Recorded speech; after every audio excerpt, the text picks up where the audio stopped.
ಶ್ರೀ ಗುರುಭ್ಯೋ ನಮಃ. ಓಂ ಶ್ರೀ ಗಣೇಶ ಶಾರದಾಭ್ಯೋ ನಮಃ.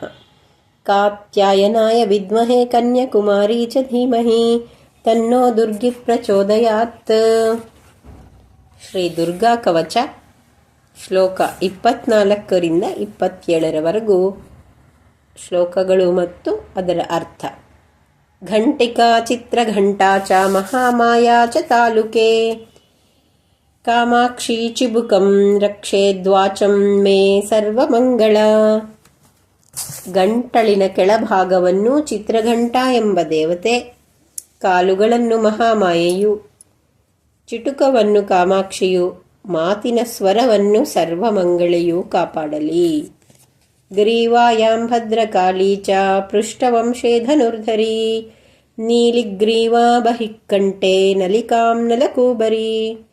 ಗ್ರೀವಗಳನ್ನು ಭದ್ರಕಾಳಿ ದೇವತೆಯು, ನಾಲಿಗೆಯ ಅಗ್ರವನ್ನು ನಳಕೂಬರಿಯು, ಪೃಷ್ಠಭಾಗವನ್ನು ಧನುರ್ಧಾರಿಯು, ಕಂಠದ ಹೊರಗಿನ ಪ್ರದೇಶವನ್ನು ನೀಲಗ್ರೀವೆಯು ಪಾಲಿಸಲಿ.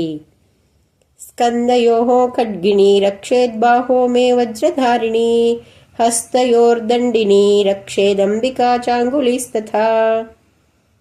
ಸ್ಕಂಧವನ್ನು ಖಡ್ಗಧಾರಿಣಿಯು, ಬಾಹುಗಳನ್ನು ವಜ್ರಧಾರಿಣಿಯು, ಹಸ್ತಗಳನ್ನು ದಂಡಿನಿ ದೇವತೆಯು, ಅಂಗುಳಿಗಳನ್ನು ಅಂಬಿಕೆಯು ಸದಾ ರಕ್ಷಿಸಲಿ.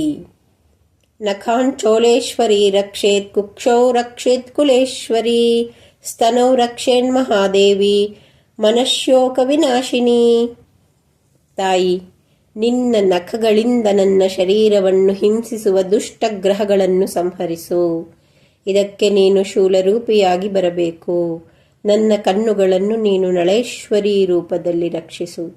ನನ್ನ ಸ್ತನಗಳನ್ನು ನೀನು ಮಹಾಲಕ್ಷ್ಮಿ ರೂಪದಲ್ಲಿ ರಕ್ಷಿಸು. ನನ್ನ ಮನೋವ್ಯಥೆಯನ್ನು ನೀನು ವಿನಾಶಿನಿ ಎಂಬ ನಾಮರೂಪದಲ್ಲಿ ಬಂದು ನಿವಾರಿಸು. ಮುಂದಿನ ಭಾಗದಲ್ಲಿ ಇನ್ನಷ್ಟು ಶ್ಲೋಕಗಳು ಮತ್ತು ಅದರ ಅರ್ಥ. ಓಂ ದುಂ ದುರ್ಗಾಯೇ ನಮಃ.